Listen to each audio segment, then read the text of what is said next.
Good evening, ladies and gentlemen. Ena mana, ena reo, ena hawe wha, tēnā koutou, tēnā koutou, tēnā koutou katoa. I'm John Fraser, I'm the Dean of the Faculty, and it's my great pleasure to welcome you all to this, our 6th inaugural lecture in a season of 10 new professors to the Faculty. Good evening and welcome. It is a delight to see colleagues, friends and family here tonight from both inside and outside the Faculty. I'm here to just explain a little bit about what inaugural lectures mean to the University. They are very important. The process of University of inauguration serves essentially two purposes. One is an expression of acknowledgement and welcome, a reception for new professors joining the circle of esteemed colleagues within what's known as our professoriate. The second and most important is to showcase the subject and the story of the new professor. It is, in fact, their maiden lecture as an esteemed and eminent academic at the University of Auckland. The inaugural lecture series is a highlight of our academic calendar, and this year we welcome 10 new professors into our professoriate. Academic inauguration dates back many hundreds of years, to medieval times in fact. It was unashamedly intended to impress upon the public and the rich benefactors the need for their continued patronage. Indeed, professors were chosen in those times not only for their intellectual capacity but also their financial worthiness. One tradition required new fellows to be willing and able to entertain all the new colleagues for the duration of the inauguration, which sometimes took up to 2 weeks. Sort of an academic joiner's fee. Today, inaugural lectures, you might argue, are only slightly more evolved, but are now a means of introducing our most eminent staff, thankfully at the expense of the Faculty. In all seriousness, elevation to the rank of professor is a very serious process, since for many it represents the pinnacle of one's academic career. The process of selection is long and involved and requires intense scrutiny by other senior colleagues who then seek advice from international peers to confirm that the appointee is internationally eminent within their chosen field. Inaugural lectures are always a wonderful opportunity for colleagues, family and friends to learn about the journey that has led to academic success, the milestones, the decisions and the mentors who have assisted on the journey. Tonight it's my very great pleasure to introduce Professor Jon Skinner. It's now my pleasure to invite Associate Professor Nigel Wilson to provide a formal introduction to Professor Skinner and invite Professor Skinner to deliver his inaugural address.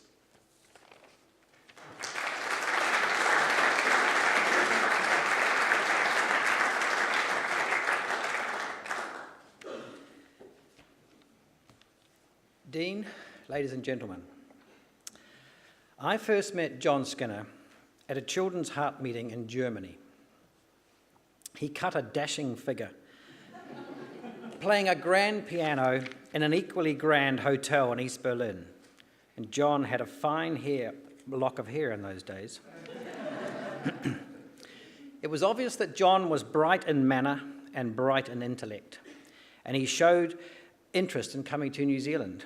And we needed a paediatric electrophysiologist, which is a children's heart rhythm specialist. And I wooed him, and he came over. and Warren Smith was the adult electrophysiologist. And so what they do, in your heart, there's this electrical circuit from the top going down to the bottom, and it fires off a signal, and the heart contracts. And what happens is some people are born with a short circuit, and the electrophysiologists go in there and they zap or burn the bad bit. And Jon wasn't fazed. He got these Maheim fibres or something, and all the people were fixed, and Warren was very impressed. And so if you get it wrong and you hit the wrong bit, hit the normal bit, then you end up with a pacemaker, an artificial pacemaker for the rest of your life. So then the stakes are high. So fast forward 20 years, and Jon has never had a heart block induced, but his results are right up there. So Jon proved to be the perfect fit for our department, joining us at Green Lane Hospital in 1998. And I also remember the first diagnostic list of catheters. So what we do mainly is congenital heart disease, when there's complicated heart malformations. And I said, Jon, there's a couple of straightforward cases, just call me if there's any problems. And he didn't call me, and he came up later in the afternoon and said, you know, it's funny in New Zealand, the veins, they don't go to the heart. Both these children had veins that came up and around over the top, and then John had to manipulate the catheter, but he came back and he got all the anatomy and he got all the physiology, and I thought, yes, John is made of the right stuff. So John is a devoted family man who cares deeply for his family. I mentioned John's piano skills. He can also play the trumpet, and recently he started the saxophone. He can sing, he plays in many jazz bands, and often he's the driving force of the band. You sort of get the picture that he's quite good at most things he does. He can be quite competitive. He was in his early youth, he played soccer, played rugby, but he played soccer here socially, and he's naturally the most gifted on the social field. Now, a few years ago, 4 of the alpha males of the department decided to do the cycle race around Taupo. And none of us could really cycle except Tom, and he took the first leg and he pedalled furiously on his little legs, and he got going. And I was pretty hopeless because I had this old bike and the chain kept falling off. And John did the leg down into the southerly at the bottom of the lake around Kuratau. And Tim Horning got the leg coming back with the wind behind him to Taupo. And Tim realised that he could sit up like a Welsh guard, and he just floated back to Taupo. But of course it was John who had the best stories at the end of the day. He basically told us about his 40 kilometres, all the people he met and the people he engaged with, but there was one annoying woman who was rather rotund, but she was a lot faster than John. She kept passing John, and John got very cross. So he'd pedal hard and catch her up, and then she'd move ahead, and it was raining, and so this woman had a sort of plastic poncho. And the punchline came when they came over this hill, and the wind, the full force of the southerly, hit this woman, and she sort of ballooned up like a sail, and she sort of stopped, went shooting backwards, and John went forwards. And he said, "Yes, I got her," he said. But why we're here today is about John's achievements in medicine. And John is primarily a clinician. He's a paediatrician, he's a children's heart specialist, he's New Zealand's only children's arrhythmia specialist. He's introduced a number of clinical innovations in paediatric arrhythmias in our department. But of course, he's also been a prolific researcher with over 120 peer-reviewed publications, several book chapters, and he's supervised 8 PhD and MD theses. And John is respected locally, nationally, and internationally. He's on many cardiac arrhythmia learned bodies and committees. He's been an invited speaker to over 100 times, and that's increasingly internationally. But John has achieved something that only a few get the chance to do or accomplish in medicine, and he's been a pioneer. He has pioneered a new specialty in New Zealand, and that of cardiac inherited diseases. He will tell us about that tonight. But it's taken a huge collaboration to forge new links way beyond our department. Many folks, so scientists, pathologists, geneticists, other researchers and other clinicians from adult and children's specialties. And of course the funding bodies such as Cure Kids have been very important in that journey. And in the early years, John had to do that above his clinical work. It was extra work, and it was important to show that specialty, which is now firmly established in New Zealand and is ever growing, he had to do that as extra work, if you like. And so John has been very good at communication. It's no use having results in science or research if you can't communicate them. And John found that some children that had supposed epilepsy, in fact, had long QT syndrome. So the paediatricians today in New Zealand, they're pretty nervous of John because he's onto them if they're not doing that ECG. So we all recognise John's abundant energy with his intellect and his passion. A philosopher, George Hegel, said, nothing great in the world has been accomplished without passion. And John is absolutely passionate about cardiac inherited diseases. So today it's a joyous occasion for all of us, John's family, his friends and colleagues, and we look forward to your lecture. Well done, mate.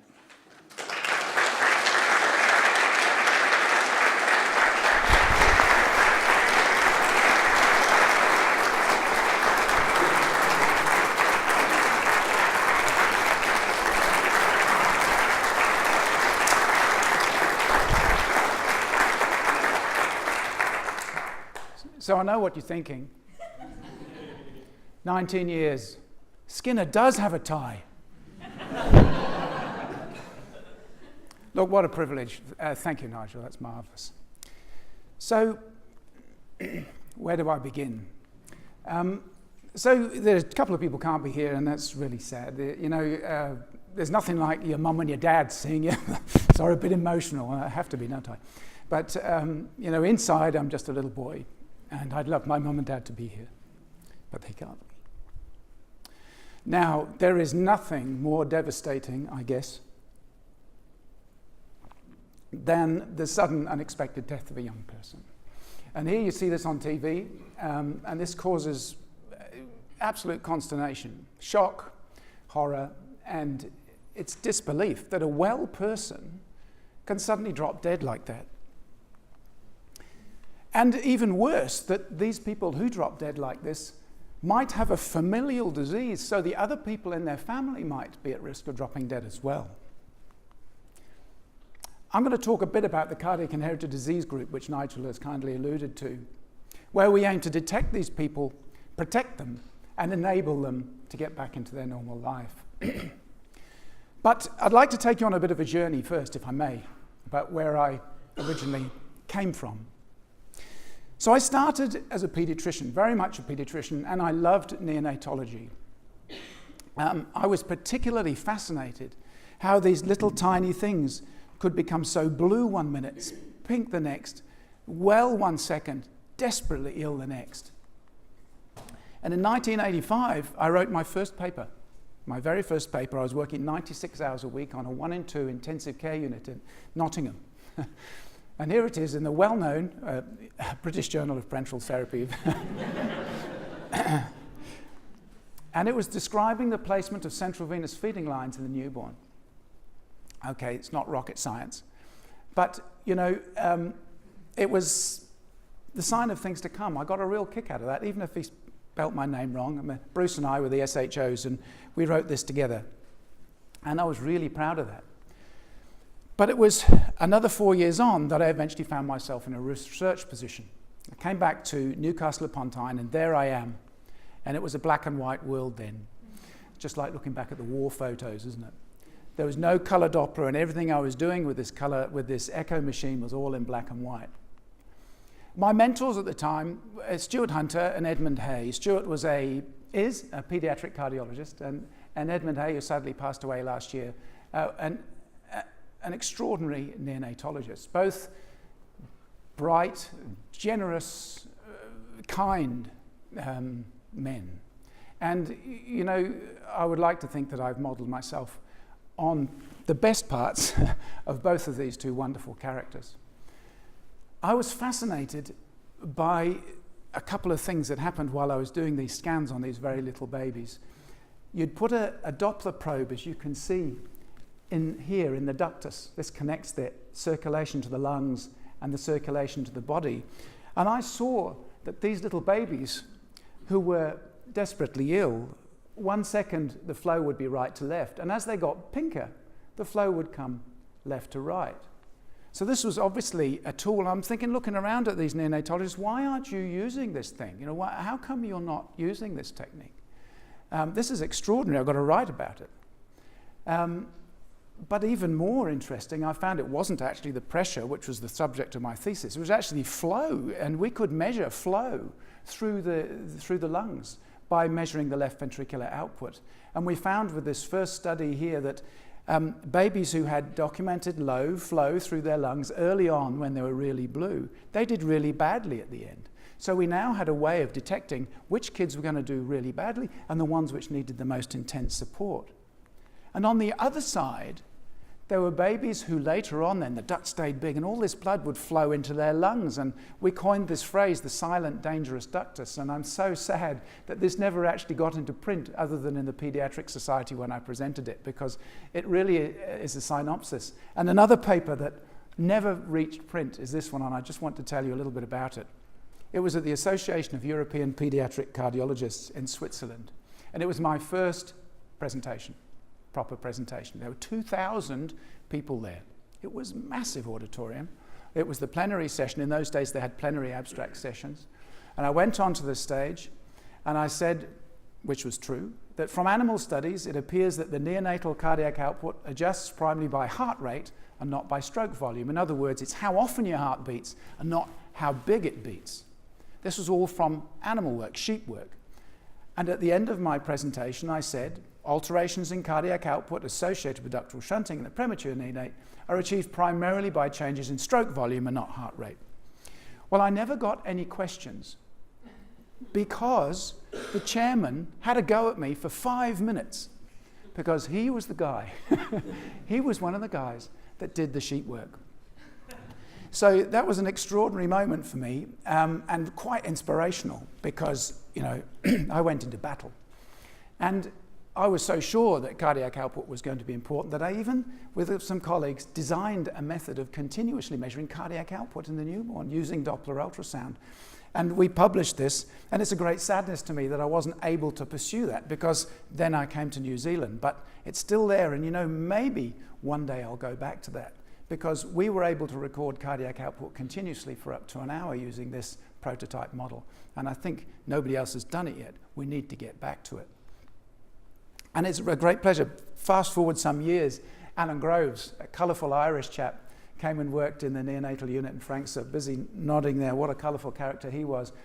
But he did some more work developing this cardiac output measurement thing, and he proved quite nicely that a low cardiac output measured with Doppler was associated with abnormal brain activity in the preterm infant. It was clearly important, and also showed that blood pressure, which is a thing we measure all the time, was totally useless at predicting outcome.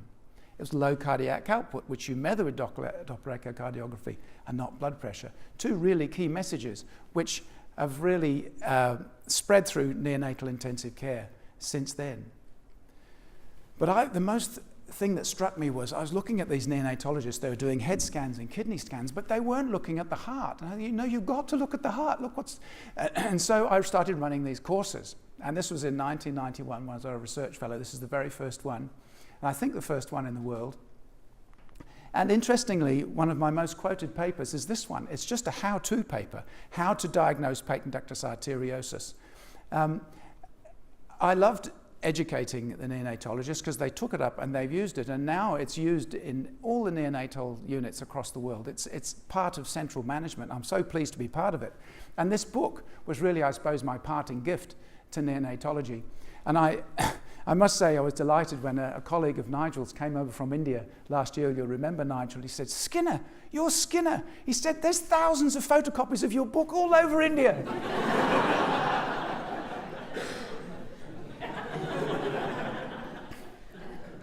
So in 1998, Karen and I moved to New Zealand. We moved from this to this, and from this to this. Is that a forced smile? So two little things burst into our life, and then a third one burst into our life. And it was busy. It was fabulous, but it was busy. And George was soon leading me astray. And of course, simultaneously, I landed in this other family, which was at Green Lane. And what a fabulous group of people there, the fabulous John Noitzy, the fabulous Alan Kerr, the fabulous Kirsten Finucane, and the ever so fabulous Heather Spinetto. Four wonderful people, and it really did feel like a team, like I'd landed in a second family. And these guys were working hard. Also want to mention Louise Calder and Pat Clarkson. What extraordinary, gifted, talented, motivated people. And Warren Smith there stood beside Pat Clarkson. And there, our furious leader, Tom Gentles, as he should be seen. And of course, Nigel Wilson, as he quite rightly says, he wooed me over here, and Nigel and Liz have been fantastic to us and supported us, particularly when the kids were very young. And now, of course, George has grown up into a big boy, and he's here now. And there they are, all three of them, somewhat bigger. So some time has passed. But I also want to mention, you know, I'm now a professor, which is fantastic, but you know, I'm a clinician and a researcher, and primarily a clinician, really. And this was my other family. So Ward 23B, formerly Ward 9. I can't give a photo of everybody. Here's Trish, you see, discussing one of the previous registrars. And here's Banaz now, the queen of the ward. Good on you. She's the one who welcomes everybody on the ward. And I'm proud of the ablations, all these 1,400 or so that I've done in the last 19 years. And I particularly enjoy the feedback that I get from some of the kids. I love the thank you cards. I was showing a thank you card to George and Anna, which said, "I love you, Dr. Skinner." I mean, where can you go to get that? I mean, that's just fantastic. Isn't that fantastic? Apart from home, of course. Sorry. Yes, so there we are. There's Dr. Skinner, and look at that likeness there. Isn't that extraordinary? They're so talented, these children. So in 2001, there was something quite unusual happened. There was me and John French, an adult cardiologist, and Jackie Crawford, a cardiac physiologist. We were in coronary care unit. Now, the pediatric and the adult services were very close together there, and we were actually gathered in the coronary care unit. And John French said to me and Jackie, or whether it was Jackie to John or me to John, I can't remember, but somebody said, you know, why is that young person there who's had a heart attack, a coronary heart attack? Why did that person have ventricular fibrillation and nearly die? And that person there who's had the exact same infarct did absolutely fine with no problem. And we thought, well, it's got to be in the genes. I know, let's form a little group, and what we need is a geneticist. And we found one in Mark Rees. And we said, look, we've got these issues. There's all sorts of stuff going down. Would you be interested in forming this group? He said, that's great. He's now, of course, a doctor of science, the head of life sciences in Cardiff. Has done extraordinarily well.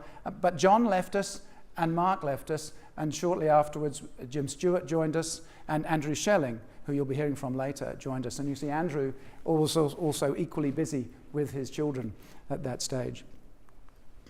And our work began in earnest with Ben. Now I see Innes in the room here. So what happened was, Ben was 12 when he was warming up for a hockey game, and in front of his classmates and his family, he dropped down dead and died. Now he couldn't be resuscitated by all the people there, and he went through the process. He had an autopsy, and he'd had this history of epilepsy, and he was the diagnosis, they could find nothing, was SUDEP, that's sudden unexplained death in epilepsy. And Innes, in her wisdom, rang me and said, a next door neighbour's had this collapse. What do you think about this? Does that sound cardiac or neurocardiac to you? I said, well, I think it might be cardiac. Why don't I see them? So I saw the family in my clinic. It was a sudden death during sport. He'd had a previous history of syncope blackouts while swimming. He'd been diagnosed as an epileptic, and he had this post-mortem diagnosis. And Denise, the mum, wanted to know, will this happen to my daughter as well? Danielle, roughly the same time, a little bit later, she was 21 months when she died suddenly. And the question was, why? How could this happen? It occurred to me that these deaths might be due to this thing called long QT syndrome. So this is a condition named after the ECG. It's an electrical rhythm of the heart. It starts at the top, goes to the middle, and then recovers. And these phases of the ECG are called after the alphabet, P, Q, R, S, T. And in long QT syndrome, the QT interval is prolonged, and you're at risk of having these rapid rhythms, which is basically like a seizure of the heart. So the heart quivers, doesn't pump the blood, and you can either die, if you're unlucky, or if you're fortunate, you will recover spontaneously back into normal rhythm. Long QT syndrome causes sudden death. It's hereditary, and death can be prevented. So there's an urgency to diagnose it right. And around about this time, just before 2001, the 3 genes linked to long QT syndrome, the 3 commonest ones, had just been discovered. We thought, hey, maybe if we get some of his DNA, we can make a diagnosis. But there'd been no tissue saved from the autopsy. We were fortunate enough at the time to be thinking about doing a study on Guthrie cards with Ed Mitchell. And we thought, hey, why don't we get hold of his Guthrie card and do a test on it? So we did that. And the clever guys extracted DNA from one part of a stored blood spot and made a diagnosis of long QT type 1. So here was definitely a world first. We'd made a posthumous diagnosis with DNA. We'd done it with a Guthrie card. It was an extraordinary piece, and it was just amazing to me that nobody would accept this in any journal. It was frustrating, and it ended up in this little-known journal, Journal of Pediatrics and Child Health. But anyway, it was important for me, and it was important for the family. Mostly it was important for the family, because I was then able to test the sister, and she did not have it. So I was able to tell her, no, this will not happen to your sister or to your daughter. Now, Danielle had long QT type 2, and you might think, goodness, I'll tell you what I was thinking when I was going to see the mother and the grandmother in the clinic. I was thinking, they're going to be devastated to think that this awful condition is spread through their family.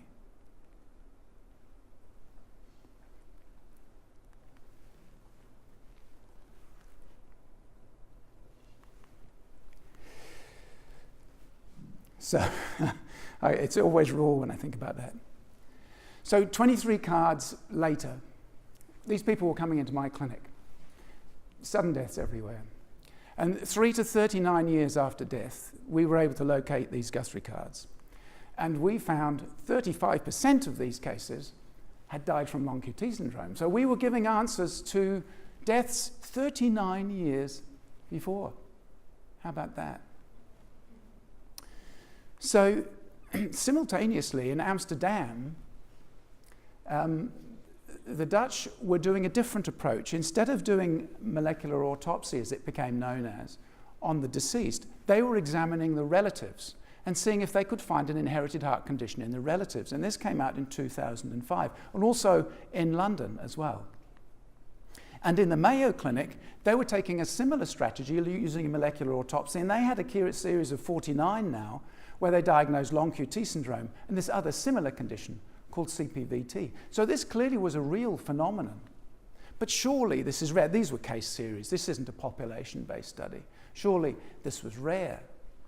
So I decided to have a look through the data that was available. And we have the Child Youth Mortality Survey in New Zealand, which records all deaths from the age of 1 to 24.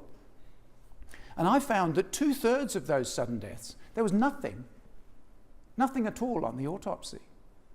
So I'm thinking, this is what you'd expect in long QT syndrome and CPVT and conditions. These are electrical conditions, there's nothing to see. So maybe all, or many of these deaths are due to long QT syndrome or conditions like it. And in Sydney, around about the same time, Chris Samsarian, a cardiologist over there, organised a review of a post-mortem review to find out how common this problem was. And he found that sudden death in 1 to 35-year-olds on a population basis from an autopsy series was occurring at least in 20 per million per year. That in New Zealand is 90 per year. It's carnage. So who's at risk? And that's the issue. How do we find these people so that we can protect them? So we decided, Jackie, others, to form this group called the Cardiac Inherited Disease Registry, with the aim of detecting, protecting, and enabling. We got ethical approval for nationwide registering of these patients so that we could find them and screen them. When we sent out a simple message across the country as best we could, that you would detect the first person in the family, known as the proband, you refer them to us, the registry, and we will make sure the families get screened. And we want you to refer to us unexplained cardiac arrests that have been resuscitated, unexplained cardiomyopathies, sudden death between the age of 1 and 40, and any newly diagnosed inherited heart disease. And of course, most of these were people who were having recurrent blackouts or had been found to have heart abnormalities in various other different ways. And in 2006, I was really keen to find out how common this problem was on a population basis, and got together with Cure Kids to develop a national screening program of all young sudden deaths. And this took a lot of footwork. Liaising with the forensic pathologists, with the coroners, with the geneticists, with ethicists, with the Maori, and so on. It took a lot of fancy footwork, but we got there in the end, and I'm very grateful Simon Stables, somewhere in the audience, head of forensic pathology. The service was willing and able to be involved in this. But what we found at the time, Simon will remember this, there were 39, I think, coroners pathologists. And when I'd been looking at all these autopsy reports coming from them, sometimes they would be, honestly, one sheet of A4 with about 200 words on it. And other times I'd get a whole pamphlet of maybe 10 pages with detailed breakdown. There was no consistency, and we looked at that formally to see what the quality of these autopsies were, and they were really very variable. For example, although they tended to record the activity at the time of death and some clinical history, hardly any recorded any family history, and very few had even done toxicology. These are sudden deaths in young people. You'd have thought they'd be doing some toxicology, wouldn't you? Septal thickness, this is a sign of a thickening of the heart. Vital, it was only being measured in about 15%. And even looking at the right ventricle, really important in our field, right ventricular cardiomyopathy, was only being looked at in less than 40%. And we had a family of 3 siblings who'd all died suddenly, and not one of them had an autopsy where it looked at the right ventricle. So clearly we needed to improve things. I want to just for a moment to acknowledge Lloyd Denmark, who was one of our forensic pathologists then, who's sadly died since of multiple myeloma. He was a terrific tour de force, a strength coming from the forensic pathology, and he's sadly missed. Anyway, we formed a group. We called ourselves the Trans-Tasman Response Against Sudden Death in the Young, or Tragedy. We formed in 2006. This was 30 people or so. I had a meeting in Sydney, like-minded doctors, scientists, geneticists, pathologists from Australia and New Zealand. You'll see some familiar faces there. Here's Ed Mitchell here, Chris Samsarian, myself, John French, Jackie Crawford, Andrew Schelling, and some very eminent cardiologists and pathologists from around Australia there. And we came up with a plan. And one was that we needed to write a best practice guideline for the investigation of sudden death. And I was to do that. That was my task. And when I'd done that, and we'd signed and sealed it, Chris Samsarian's job was then to lead a large population-based prospective study of sudden death, Australia and New Zealand. So, it took a lot of work, and a lot of it happened at home, a lot of meetings, lots of teleconferences, but we came up with the guidelines. And basically what they said was that an autopsy should always happen for a young sudden death. The best people available should do it, not just anybody. The family should be involved at the outset. DNA should be saved and the family should be investigated. What was typical at this stage was that the family were completely kept out of the loop. The autopsy, there would be a sudden death, they would not be allowed to see the body. The pathologist was not allowed to speak to the family, and they would get a result some 2 years later. Fairly typical. Clearly had to change. We also gave some guidelines as to how one should actually do the autopsy. Cut a long story short, we managed to do this 2-year prospective study looking at the long QT molecular autopsy in sudden death in New Zealand from 1 to 40 years old. And again, cutting a long story short, 30% had an inherited heart condition. So on a population basis, 30%. And half of these were diagnosed on the molecular autopsy and half by examining the family. So who pays for it? Gee, these people are all deceased. These studies to now were paid for by Cure Kids. Nobody in the world was able to fund molecular autopsy. And still in most places in the world, you can't get it because the body doesn't belong to the health service anymore. Doesn't belong to the family either. But fortunately for us, the chief coroner got it.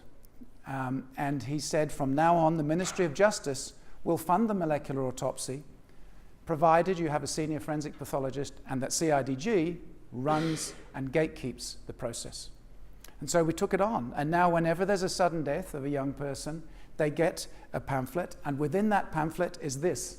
And throughout this, it mentions CIDG. CIDG may be in touch with you. You may have an inherited heart condition. DNA will be saved, and so on. So we're now officially part of the team in 2008.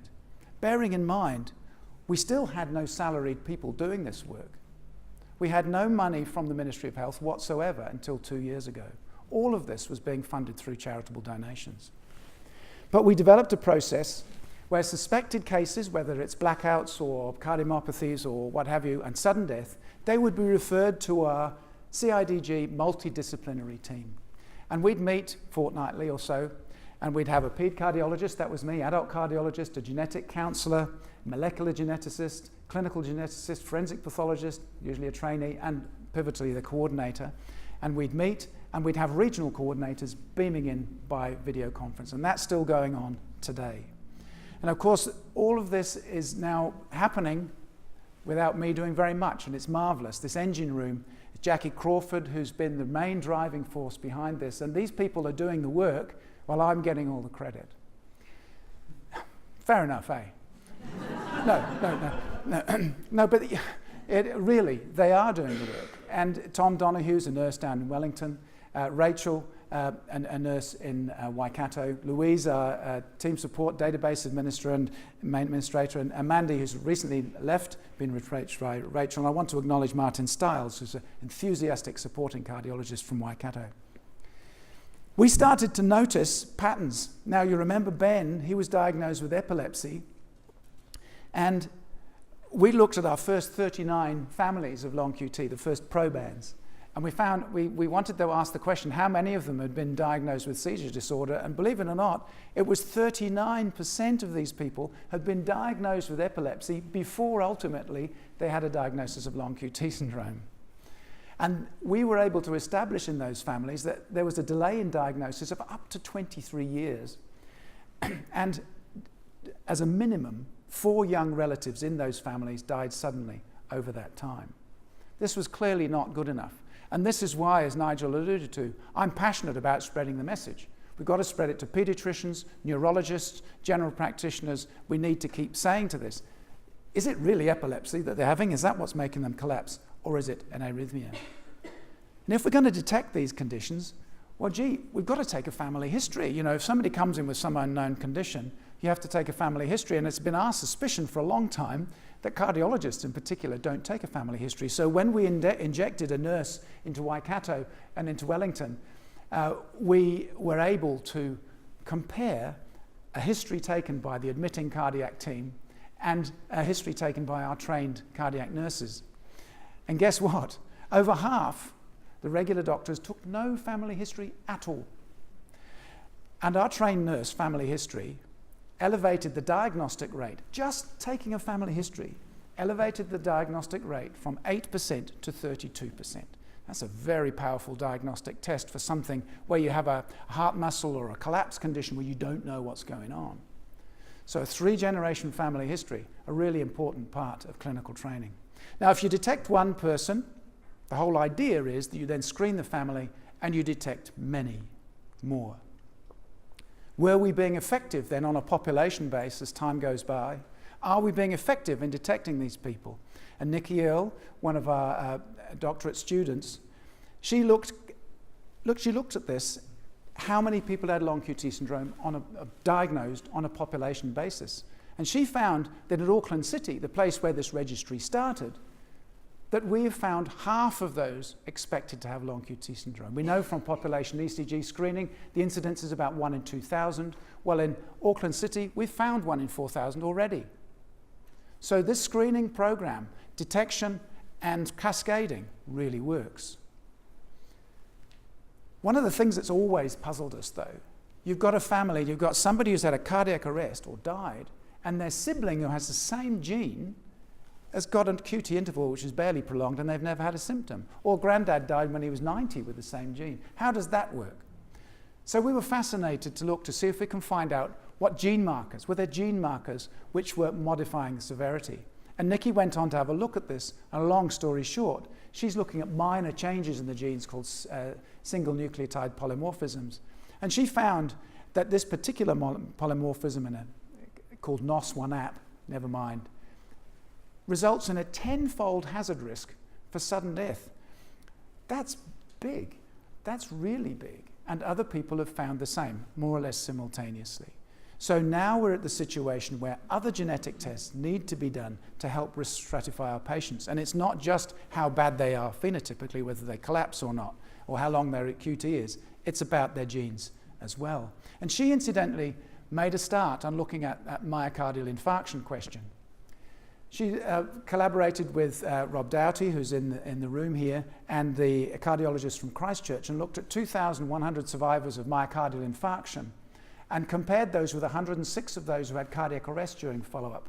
And she found 3 SNPs that were actually linked to risk of cardiac arrest. So this was the first move in this direction, and Rob is now actively pursuing that using a very fancy genetic test. So this was a nice discovery. But while this was going on, I remember very well a meeting, and Andrew, you will remember this. We were sitting there saying, why are we, when we've got somebody who's got screaming long QT syndrome, we can make a diagnosis on a gene, so about 70% of the time. So what's the other 30%? And Andrew said, have you thought about looking for large gene deletions and duplications? I don't know if you remember, Jackie, the silence, because no. Do you mean all this time, these tests that we've been doing don't even detect large gene deletions and duplications? No, of course they don't, because they do it this way. So that was an extraordinary piece of ignorance on my part. I had no idea. Most of the gene mutations that we're seeing are sequence changes, like a spelling mistake in a word. But some conditions, like Duchenne muscular dystrophy, you've got a whole part of a gene missing, or repeated, or things like this. And so Andrew said, hey, look, there's this test we can do. I said, really? So we did it. And lo and behold, we were the first in the world to find that large gene deletions and duplications can cause long QT syndrome. And this was Carrie-Anne Eddy, her thesis back in 2008. So this was a real paradigm shift, and these are the people from Mayo Clinic singing the praise of our group for doing that. So now every laboratory across the world, when they're screening for long QT syndrome, they need to look for deletions and duplications as well. So congratulations for Andrew for a marvelous observation. And since that time, Don Love, who's now just gone to Qatar, damn it, but he's been an extraordinary driving force for this. He's even proven in one of our sudden death cases that an entire gene might be missing, KCNJ2. So we've been doing this a long time now, so 10 years of long QT molecular autopsy in New Zealand. We've had 540 cases referred to us. Can you just think of that for a moment?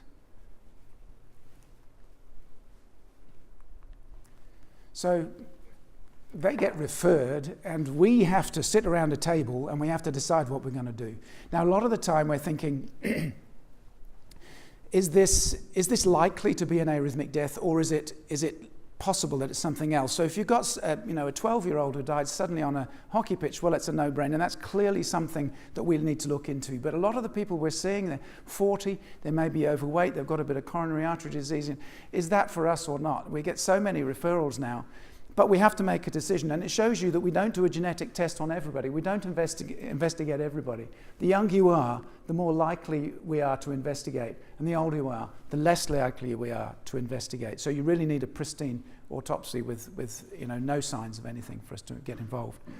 But interestingly, when we do that filtering across the age, those with a positive result is roughly the same at around 20%.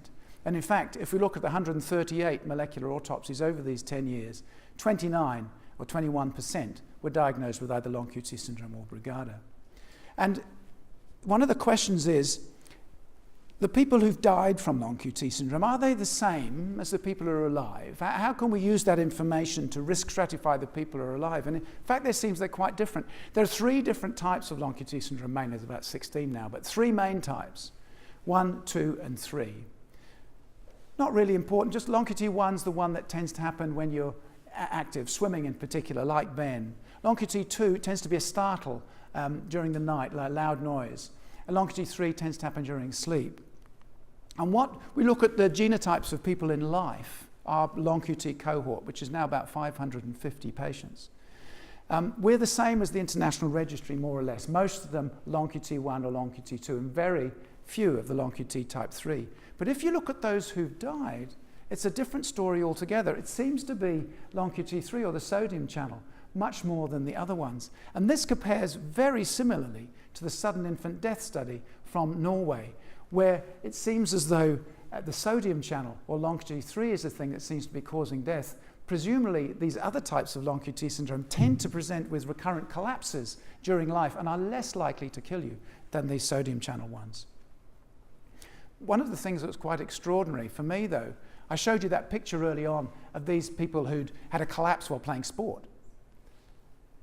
But these deaths were all occurring during at night. 65% of them occurred during the night or in the routine daily activities doing the washing up. So, in summary, most deaths occurred during sleep. A mutation in the LONQ-T gene is more likely if there'd been a positive medical history, seizures or something. Females, whites more than Maori, children 1 to 12. And interestingly, and hot off the press, is it does seem important that the mother being a gene carrier is a risk factor, and that's not been found by anybody else yet. Going back to SIDS, we wanted to look at SIDS, and Ed Mitchell and I were both passionate about looking at this. And you'd have thought, wouldn't you, this would be the absolute perfect paradigm for channelopathic or LONQ-T related death. But in New Zealand, of 102 cases, we ended up really with only 4. And of those 4 where we think the gene was the cause, we weren't able to use that information because the families never came to see us. And so sudden infant death in New Zealand is not an arrhythmic condition. Sudden infant death in New Zealand, and believe me, I've looked through about 300 autopsy reports. This is to do with neglect, poverty, other things, unsafe sleeping environment, all of those things, much more than this. So these days, we don't really get much involved with SIDS unless there are some particular red flags. All this time, though, all these patients are being referred to us with all these conditions. And in March 2006, we had 56 genetic diagnoses and 170 individuals registered with the CIDG. And in August this year, we have 929 genetic diagnoses, almost 3,000 individuals registered with CIDG. This is our clinical team, or most of it, spread across the country, and all of these people share the same passion that we do to get to the bottom of this and help them. I want to particularly acknowledge Warren Smith, who's been a major force with us. But of course, now we ask the question, are we protecting these people well enough? How well are we protecting them? We told them they've got to take beta blockers and so forth. And we need them to get back to activity. We want them to carry on being fit and healthy and doing all good stuff rather than sitting on the side and watching other people playing sport.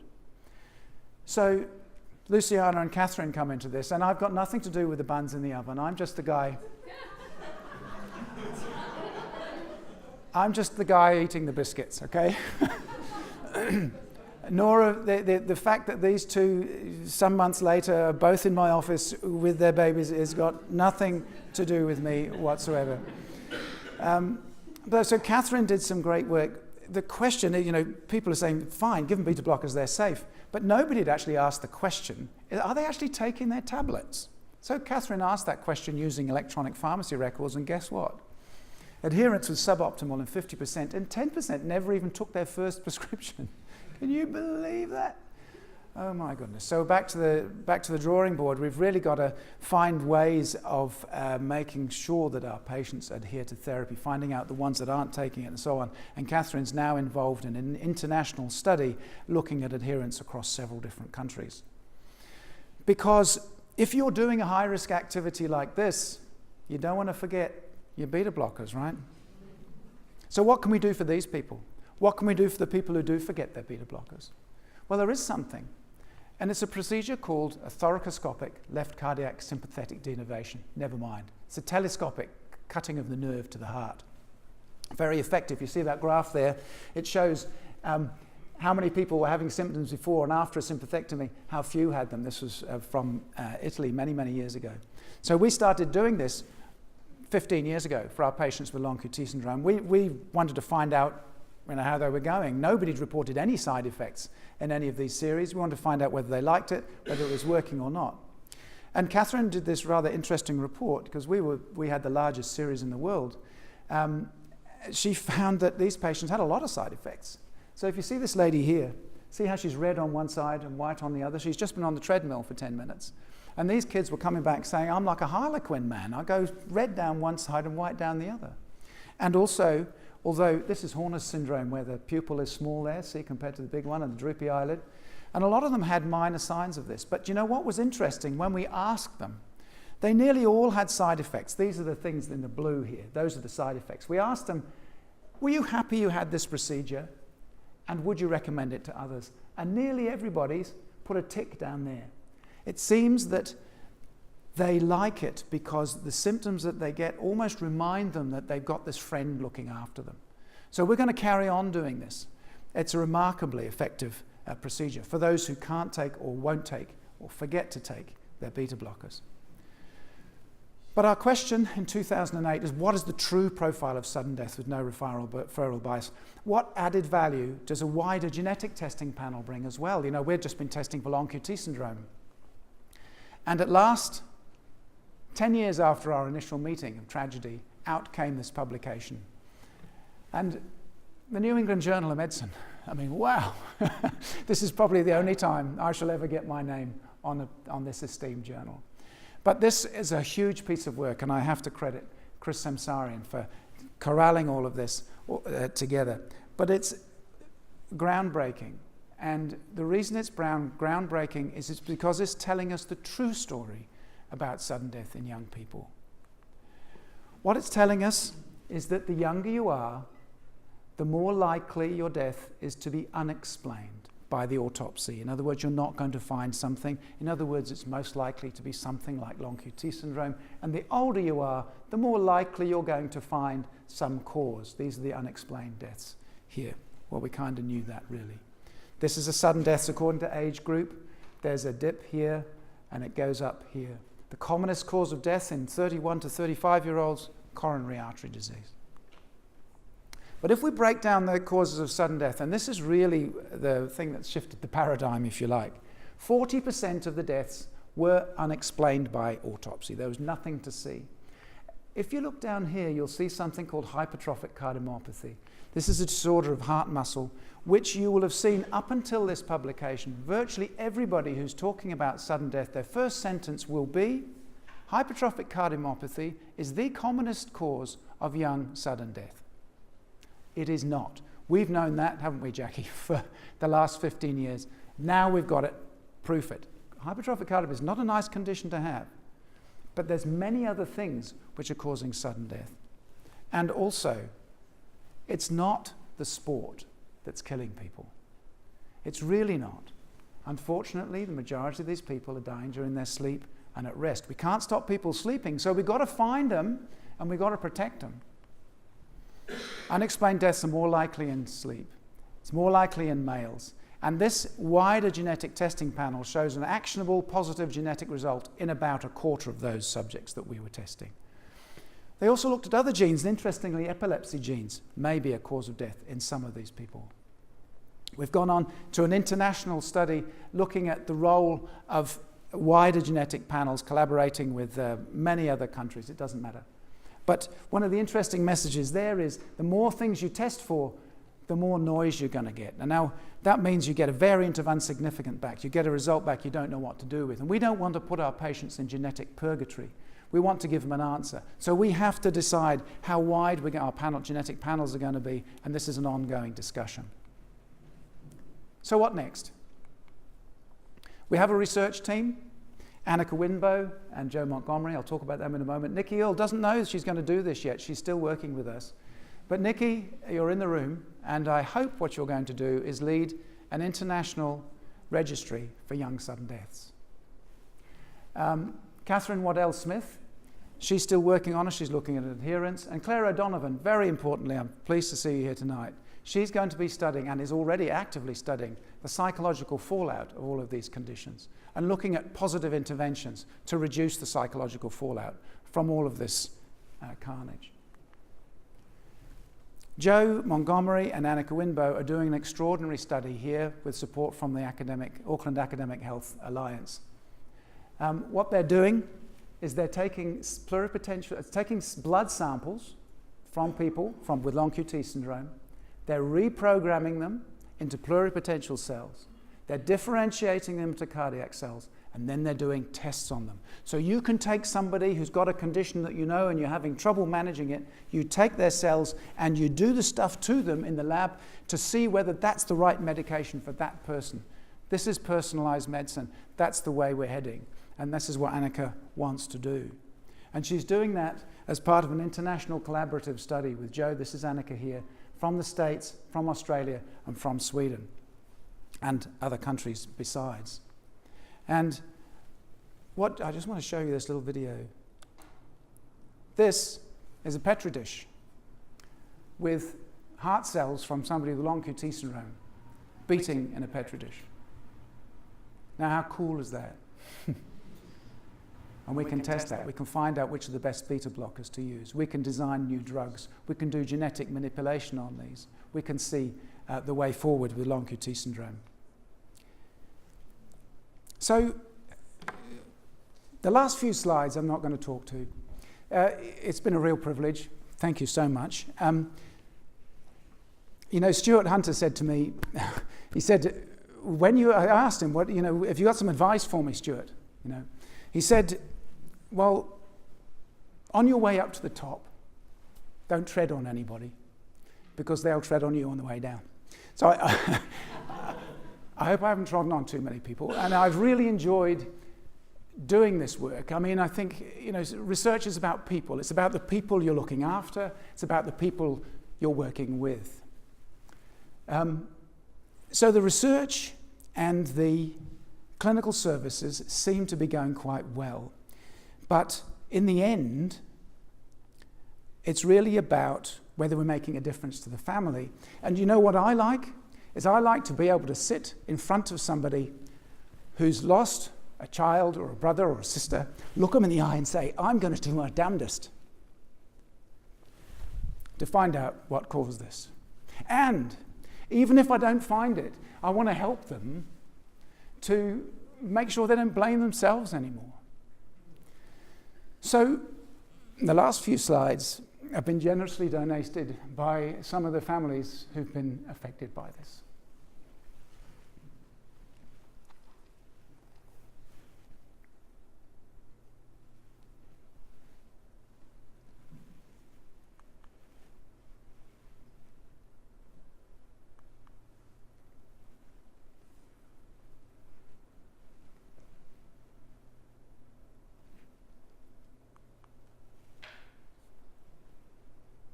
All in the same family.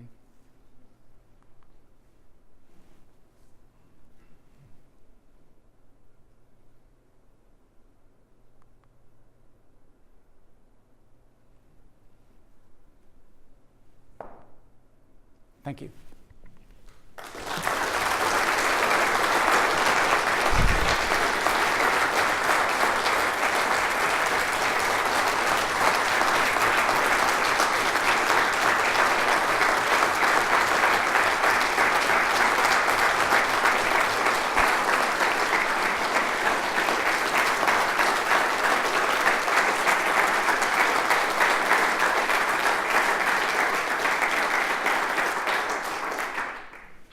Congratulations, Jon. Great presentation. Thank you. Go take a seat. Yeah. That leaves me with a very difficult job to follow behind Jon. And I just want to say a few words and congratulate Jon on an absolutely outstanding presentation. I think you've all got a sense of the passion that Jon has for being a translational clinical scientist, and I think Nigel said that a number of times in his presentation. So I've known Jon since about 2000, and I've learned quite a lot about him over the years. One of the first things I learned about him is that he can make people cry, and he certainly knows. Well, he does such important research and can make such a difference to people's lives, and has had such an impact in people's lives around New Zealand. His research really stands out as being something that can really make a difference in our lives. So Jon has effectively changed the outcomes for a lot of people and patients and families throughout New Zealand.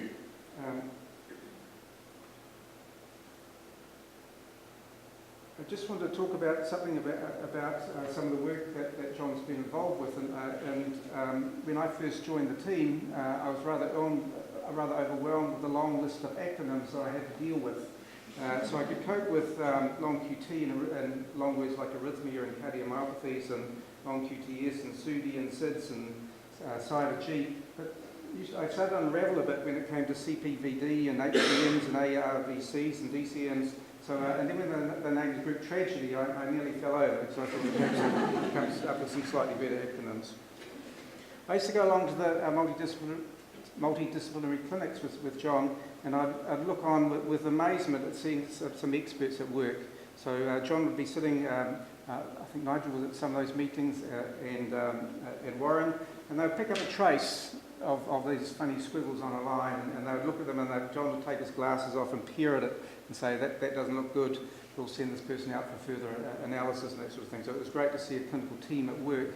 But one of the annoying things about John is that he forever was talking on his phone. He would suddenly rush out of this important meeting talking to geneticists and rush out and come back 5 minutes later, and I assumed he was dealing with some important problems.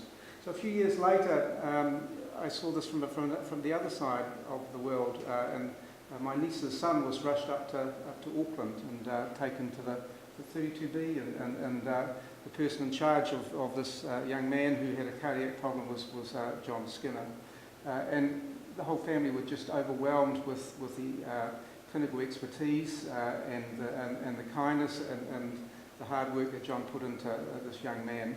Then I understood what the phone calls were, that John was rushing out of these clinical meetings, talking to important people like geneticists, off to save the lives of kids around New Zealand.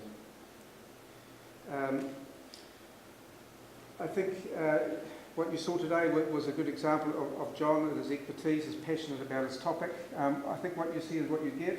I think John leaves you with no uncertain terms of what he means at different times, and has always been very passionate about trying to get the best out of the system to get what he wants. So John, I just want to thank you for a fantastic career, all the research that you've been able to do, and in fact, being an international leader. Many international groups have really gone out of their way to collaborate with you over the years.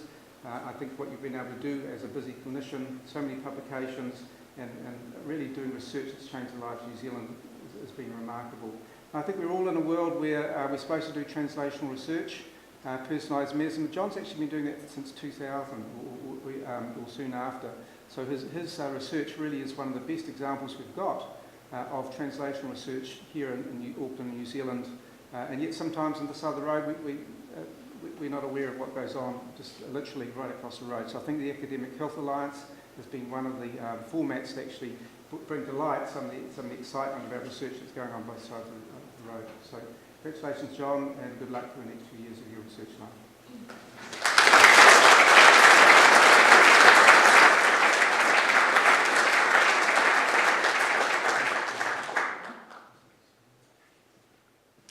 Thank you, Andrew. Thank you, Nigel, and especially thank you, John, for a tremendous presentation, exposition on the combination of basic molecular science to what is clearly a very unforgiving condition.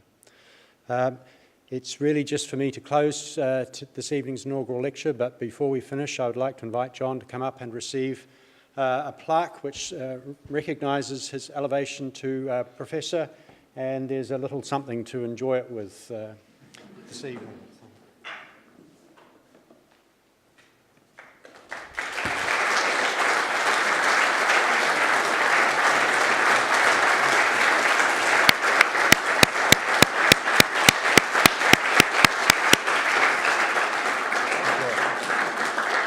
Thank you for coming.